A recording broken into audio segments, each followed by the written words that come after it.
करणारे सर्व विद्यार्थी तर यांच्या ज्या मागण्या आहेत मी तुमच्यासमोर मांडतो. सर्वोच्च न्यायालयाच्या निर्णयानुसार आदिवासी विशेष पद भरती झालेली नाही, त्यामुळे 12,500 आदिवासी विशेष पद भरती तात्काळ देण्यात येईल. नंबर 2, शासकीय व निमशासकीय पद भरतीमध्ये अनुसूचित जमाती प्रवर्गासाठी जात प्रमाणपत्र स्पर्धा जाहीर करण्यात यावे. नंबर 3, शासन निर्णय 2016 नुसार अनुसूचित जात पडताळणी कार्यालय समिती प्रलंबित असलेल्या शर्यत वैधता कंडिशनल झालेली प्रकरणाची चौकशी तात्काळ करून कारवाई करण्याबाबत.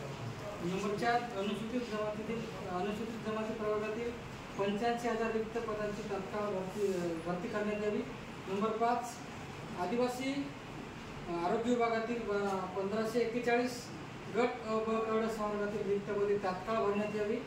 नंबर 6, बांधकाम विभागामध्ये अनुसूचित जमाती अधिसंख्य पदावर 109 जणांना वर्ग केल्यानंतर ती रिक्त पदे दाखवायला पाहिजे होती. केवळ 80 पदे रिक्त दाखवली तर उर्वरित 29 पदे तात्काळ भरण्यात